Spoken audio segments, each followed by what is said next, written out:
नमस्कार, बहुत स्वागत आप सभी का। मैं हूं आपके साथ चेतन पाठक और आप देख रहे हैं एनएमएफ न्यूज। 7 अक्टूबर 2023 का वो दिन जब हमास ने इजराइल पर एक गलत तरीके से हमला कर कई जो वहां पर नागरिक हैं उनको अपने साथ वो ले गए थे, बंधक बनाया था, कई लोगों की हत्या कर दी थी। यह आंकड़ा कोई छोटा मोटा नहीं है। 1200 इजरायली नागरिकों की हत्या की गई थी और उसके बाद से जो इजराइल है वो खूंखार तरीके से पूरे मिडल ईस्ट में ऑपरेशन चला रहा है। गाजा में बैठे हमास को निस्तेनाबूद उसने कर दिया है। अभी भी ऑपरेशन रुका नहीं है, लेकिन कुछ दिनों पहले जो सीजफायर की बात हुई है उसके तहत अब उस समझौते के तहत जो बंधक हैं उनकी रिहाई इस वक्त जारी है। इजराइल भी अपने बंधक जो हैं उनको छोड़ रहा है, फिलिस्तीनियों को छोड़ रहा है और उधर से गाजा में जो बंधक बनाए गए हैं इजरायली नागरिक उनको भी हमास की तरफ से छोड़ा जा रहा है। तस्वीरें मेरे पीछे आप देख सकते हैं किस तरीके से जो हमास के लड़ाके हैं वो इजरायली बंधकों को लाते हैं इस तरीके से और एक स्टेज वहां पर तैयार किया जाता है। स्टेज पर बाकायदा उन बंधकों से हमास की तारीफ करवाई जाती है और इससे इजराइल बहुत ज्यादा भड़का हुआ है। हाल ही में हमास के लड़ाकों ने इजराइल के 3 और जो बंधक हैं उन्हें छोड़ा है। ये तीनों पुरुष हैं। तस्वीरें आप एक बार फिर देखिए किस तरीके से इन तीनों को छोड़ा गया, इन्हें उसी स्टेज पर लाया गया, बकायदा वीडियो रिकॉर्डिंग हुई, उनसे अपनी तारीफ करवाई गई और रेड क्रॉस को सौंप दिया गया। रेड क्रॉस ने इजरायली जो फोर्सेस हैं उन्हें इन नागरिकों को, इजरायली नागरिकों को सौंपा है। अपने देश ये पहुंच चुके हैं, लेकिन इजराइल बुरी तरह गुस्से में है कि आखिर ये तमाशा करने की क्या जरूरत है। अब आपको पूरा समझाते हैं कि आखिर ये सीजफायर जो है वो कितने फेजेस में हो रहा है और क्या इसका इंपैक्ट जो है, इफेक्ट जो है वो पड़ सकता है। आपको बता दें कि 498 दिन बाद ये तीनों जो इजरायली नागरिक हैं वो वापस अपने घर पहुंच रहे हैं और अब तक 369 जो फिलिस्तीनी हैं उन्हें अपनी कैद से इजराइल ने छोड़ा है।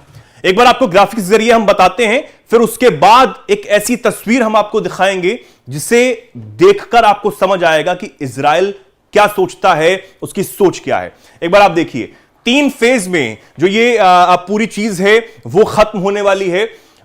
सीज फायर जो डील यहां पर की गई है वो पूरी तरीके से खत्म होगी। देखिए आप, पहला फेज क्या है, 19 जनवरी से 1 मार्च तक गाजा में पूरी तरीके से युद्ध विराम रहेगा। ठीक है, उसके बाद हमास 33 इजरायली बंधकों को रिहा करेगा। यह समझौता यहां पर किया गया है। इसके साथ इजराइल रोजाना अपने एक बंधक के बदले 33 फिलिस्तीनी जो हैं उन्हें बंदियों को रिहा करेगा और हर एक इजरायली महिला सैनिक के बदले 50 फिलिस्तीनी बंदियों को रिहाई मिलेगी। यह सीज फायर डील का जो पहला नियम है यह कहता है। अब अगला नियम आप देखिए, दूसरा फेज क्या होने वाला है इस सीज फायर डील का। कहा यह गया था कि पहले फेज के 16वें दिन यानी 3 फरवरी तक सब कुछ ठीक रहा, सब कुछ ठीक चल रहा था, कोई दिक्कत नहीं थी। यहां से बंधक रिहा किए जा रहे थे, वहां से बंधक रिहा किए जा रहे थे। अब तो दूसरे फेज की योजना पर बातचीत जो है वो शुरू होगी। इस दौरान हमला नहीं किया जाएगा। यह भी इस डील में साफ कहा गया कि जब तक ये सीज फायर किया गया है, बंधकों की रिहाई इधर उधर से जारी है, तब तक कोई भी हमला नहीं करने वाला है। जिंदा बचे हुए बाकी बंधकों को रिहा किया जाएगा इस दौरान। हालांकि बातचीत अब तक शुरू नहीं हो सकी है। इजराइल 1000 फिलिस्तीनी कैदियों को रिहा करेगा, यह इस फेज में तय किया गया है और इसमें लगभग 190 कैदी 15 साल से ज्यादा समय से वहां पर सजा काट रहे हैं, क्योंकि पहले से आपको पता है कि जो ये लड़ाई है, जो संघर्ष है, बहुत पुराना संघर्ष है और उनको लेकर ये समझौता हुआ है। तीसरा फेज देखिए आप, तीसरा फेज अब क्या कहता है। तीसरे फेज में क्या होने वाला है, इस डील के आखिरी फेज में गाजा को दोबारा बसाया जाएगा। आपने कुछ दिनों पहले खबर सुनी होगी, हमने भी बहुत प्रमुखता से आपको यह खबर दिखाई थी किस तरीके से जो डोनाल्ड ट्रंप हैं, राष्ट्रपति हैं अमेरिका के, उन्होंने इजराइल के प्रधानमंत्री बेंजामिन नेतन्याहू से मुलाकात कर यह ऐलान कर दिया था कि गाजा को हमें जो है हम उसको टेक ओवर करेंगे और हम बसाएंगे। मुस्लिम राष्ट्रों ने बहुत दिक्कत, आपत्ति इस पर जताई थी कि अब आप ये क्या कर रहे हैं, आप लड़ाई बढ़ा रहे हैं। लेकिन साफ तौर पर जो राष्ट्रपति हैं डोनाल्ड ट्रंप, उन्होंने साफ कर दिया था कि गाजा में बहुत तबाही हो गई, अब इसे हम अपने अंडर लेंगे, जरूरत पड़ी तो वहां पर अमेरिकी फोर्सेस भी जाएंगी। तो राष्ट्रपति डोनाल्ड ट्रंप साफ कर चुके हैं कि अमेरिकी फोर्सेस अगर जरूरत पड़ी तो गाजा में उतारी जा सकती हैं, और फिलिस्तीनी जो कि गाजा में हैं, उन्हें आसपास के राष्ट्र जो कि अब तक चिल्ला रहे थे कि फिलिस्तीनियों पर कहर बरपाया जा रहा है, इजराइल की तरफ से गलत हो रहा है, उनको वो अपने राष्ट्र में ले लें, अपने देश में ले लें। ये साफ कर दिया गया राष्ट्रपति डोनाल्ड ट्रंप की तरफ से। तीसरा फेस एक बार मैं चाहूंगा दोबारा से आपको ग्राफिक्स जरिए हम दिखाएं कि तीसरे फेस में क्या कुछ चल रहा था। तीसरे फेस में जैसे कि आपको बताया कि इस डील के आखिरी फेस में गाजा को दोबारा बसाए जाने का प्लान जो वो है, इसमें 3 से 5 साल का समय जो है वो लगने वाला है, और हमास के कब्जे में मारे गए बंधकों के शव भी इजराइल को सौंपे जाएंगे। यह भी इस फेस में तय किया गया है कि ऐसा सब कुछ करना है। अब बारी आती है वो तस्वीर आपको दिखाने की जो कि इजराइल की तरफ से जारी की गई है, क्योंकि आपको पता है कि 3 बंधक जो हैं वो हमास की तरफ से छोड़े गए हैं इजराइल के, और कुछ जो बंधक हैं 369 जो ये आंकड़ा है बंधकों का, वो इजराइल की तरफ से जो है वो छोड़ा गया है, लेकिन एक ऐसे मैसेज के साथ छोड़ा गया है जिसके बाद हमास भी दोबारा से कांप उठा है। तस्वीर में चाहूंगा कि वो दिखाइए आप किस तरीके से बंधक जो है वो छोड़े गए हैं। तस्वीर को आप देखिए, गौर से देखिए।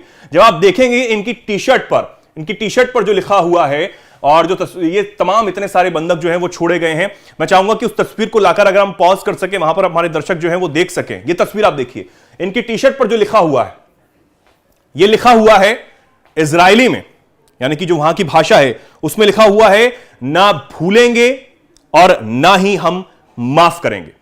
अब हम छोड़ तो रहे हैं आपके बंधकों को, लेकिन यह लिख के छोड़ा गया है। 7 अक्टूबर 2023 की वो तारीख हम ना भूलने वाले हैं और ना ही माफ करने वाले हैं, यह साफ कर दिया गया है इजराइल की तरफ से।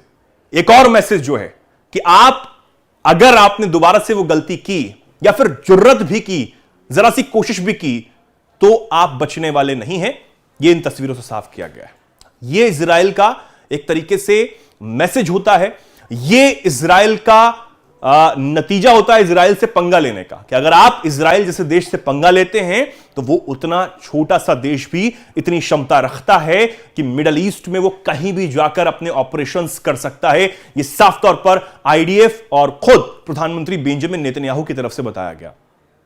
अब ये तस्वीरें दिखाती क्या हैं आपको, आप क्या सोचते हैं? क्योंकि डोनाल्ड ट्रंप और बेंजामिन नेतन्याहू की जो मुलाकात हुई थी उसमें बहुत कुछ ऐलान किया गया, बयां किया गया कि गाजा को हम किस तरीके से बसाएंगे, फिलिस्तीनियों का वहां पर क्या होगा, और जो मुल्क ये चिल्ला रहे थे कि फिलिस्तीनियों के साथ गलत हो रहा है, अब वो उन फिलिस्तीनियों को अपने देश में लें, अपने देश में पनाह दें, वहां पर बसाएं।